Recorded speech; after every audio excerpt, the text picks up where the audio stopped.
गए हैं। बड़ी सफलता इसे कही जा सकती है। बढ़ते हैं अगली खबर की ओर। अगली बड़ी खबर नीट से जुड़ी हुई है। आपको बता दें, नीट मामले में आज सुप्रीम कोर्ट में सुनवाई चल रही है और इस बीच सुप्रीम सुनवाई के बीच में कोर्ट की तरफ से सख्त टिप्पणी की गई।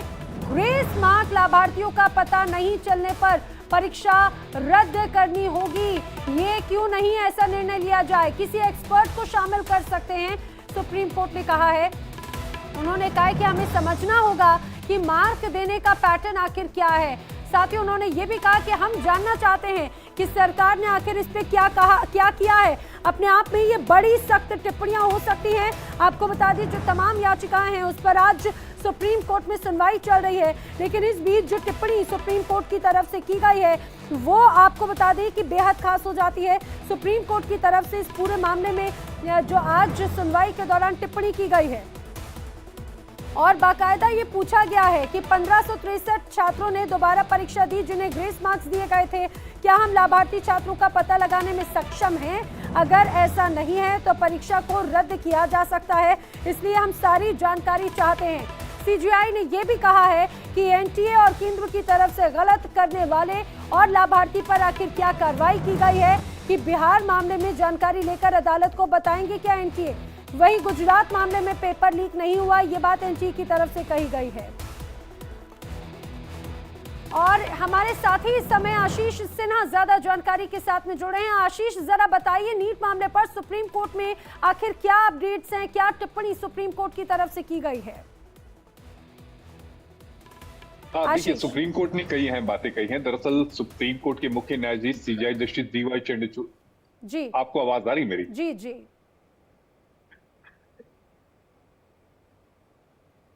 आवाज आ रही मेरी? जी आशीष, बात पूरी कीजिए अपनी। देखिए, दरअसल आज सुप्रीम कोर्ट के मुख्य न्यायाधीश सीजेआई जस्टिस डीवाई चंद्रचूड़ की अध्यक्षता में सुनवाई हो रही है। सुप्रीम कोर्ट ने कई सवाल पूछे हैं एनटीए से।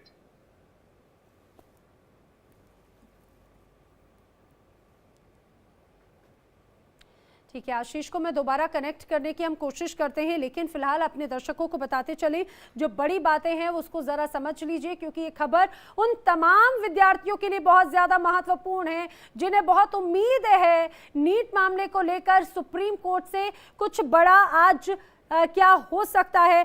आपको बता दें कि ये बात भी कही गई है सीजीआई ने कि इस बात को भी देखना होगा कि भविष्य में इस तरह की बात ना हो, इसको लेकर क्या किया जा सकता है। प्रतिष्ठित परीक्षा की बात कर रहे हैं, मिडिल क्लास के अभिभावक बच्चों को मेडिकल में जाने के लिए कहते हैं, लेकिन आखिर वो किस पर भरोसा करेंगे।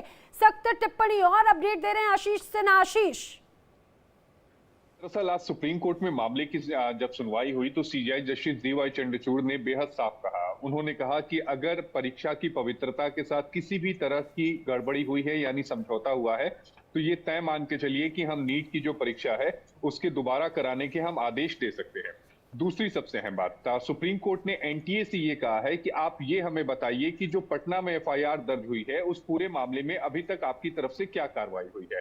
तीसरी अहम बात, सुप्रीम कोर्ट ने एनटीए और केंद्र से ये पूछा है कि क्या इस तरह की कोई एक हम एक्सपर्ट तरीके से क्या ये हम जान सकते हैं कि लाभार्थी कौन है। चौथी है बात, सुप्रीम कोर्ट ने ये पूछा कि पिछले अगर हम कुछ सालों की बात करें तो जिन छात्रों को सर्वोच्च अंक मिले हैं यानी 720 अंक मिले, उनकी संख्या बेहद कम थी।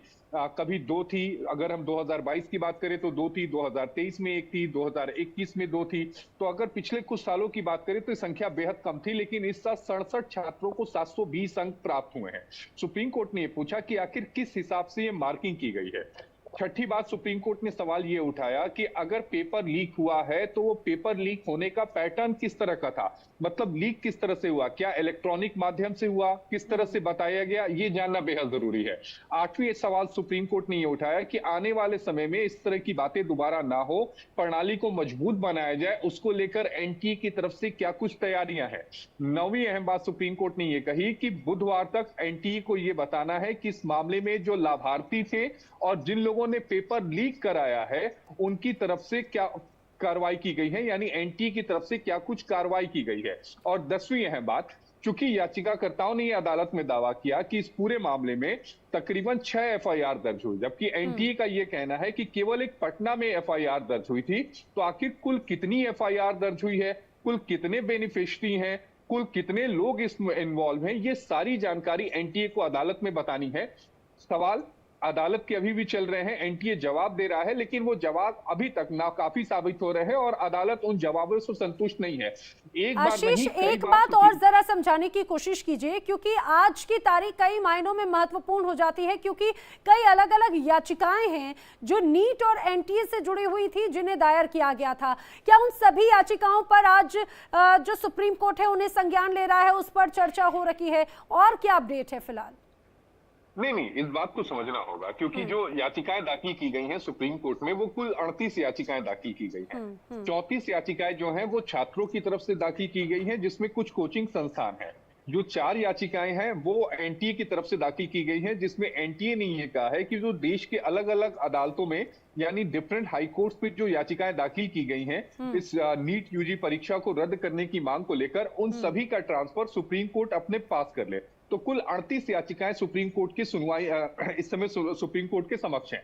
लेकिन सवाल इन 38 याचिकाओं का नहीं है, सवाल एक यही है जो सुप्रीम कोर्ट के सामने है कि क्या एग्जाम की जो पवित्रता है उसके साथ किसी भी तरह की छेड़छाड़ हुई है। अगर छेड़छाड़ हुई है तो वो लोग कौन है और किन लोगों को इससे लाभ मिला है। क्या लाभार्थियों पर कार्रवाई हुई है? क्या जिन लोगों ने पवित्रता को भंग किया उन पर कार्रवाई हुई है? अगर कार्रवाई हुई है तो वो कार्रवाई क्या है? सुप्रीम कोर्ट दरअसल इस बात के लिए संतुष्ट होना चाहता है कि इतने क्या किसी बड़े पैमाने पर जिस पेपर लीक की बात कही जा रही है, जो आरोप लगाए जा रहे हैं, क्या बड़े पैमाने पर तो नहीं हुआ। एक दो छात्र अगर हुआ है, क्योंकि मामले की सुनवाई के दौरान इस बात का भी जिक्र आया याचिकाकर्ताओं की तरफ से कि कुछ छात्रों को यहां पर लाभार्थी थे, तो सुप्रीम कोर्ट ने कहा कि एक दो छात्र अगर हो तो समझ में आता है, लेकिन अगर बड़े पैमाने पर हुआ, क्योंकि इस परीक्षा में जो मिडिल क्लास के जो बच्चे हैं, जो पेरेंट्स हैं, वो अपने बच्चों को भेजते हैं डॉक्टर बनने के लिए, लिहाजा एक बहुत बड़ा वहां पर उन्हें झटका लगेगा।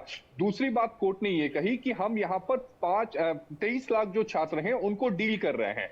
आशीष, एक और बात जरा जल्दी से क्लियर कर दीजिए, एक और बात जल्दी से क्लियर कर दीजिए, क्योंकि आपने बताया है कि एनटीए अपने जवाब जरूर पेश कर रहा है, लेकिन वो फिलहाल ये कहा जाए कि वो संतुष्ट करने वाले जवाब नहीं है। अब अगली सुनवाई इस मामले पर कब तक हो सकती है, क्योंकि अभी तो अंदर चली रही है इस पर बहस? नहीं, देखिए अभी जस्ट अभी इन्फो आई है, अगली सुनवाई जो है वो गुरुवार के लिए तय हो गई है और गुरुवार को इस पूरे मामले पर सुनवाई होगी। लेकिन इस बात को हमें समझना होगा कि एनटीए को अदालत को संतुष्ट करना होगा, ये बताना होगा कि कितने उन लोगों ने कितने लाभार्थी थे और कितने लोगों के खिलाफ इस पूरे मामले में कार्रवाई हुई है, और उसके बाद अगर सुप्रीम कोर्ट संतुष्ट नहीं होता है तो सुप्रीम कोर्ट एग्जाम को रद्द कर सकता है। एक अहम बात जो मैं दर्शकों के साथ साझा कर लूं, सुप्रीम कोर्ट ने कहा कि 23 लाख छात्र इन्वॉल्व हैं, हमें यह भी देखना पड़ेगा कि उनकी ट्रेवलिंग का खर्चा, चूंकि अगर बच्चे अलग अलग सेंटर्स पर गए हैं तो आने जाने का खर्चा भी हुआ होगा, तो हमें इन सभी बातों को अपने ध्यान में रखकर ही हम आदेश पारित करेंगे। लेकिन ये देखना होगा कि एनटीए की तरफ से क्या कुछ जवाब दाखिल किया जाता है। ठीक है आशीष, जानकारी के लिए फिलहाल आपका धन्यवाद। आप नजर बनाए रखें। तो सुप्रीम कोर्ट से तमाम अपडेट्स दे रहे थे हमारे साथी आशीष सिन्हा, और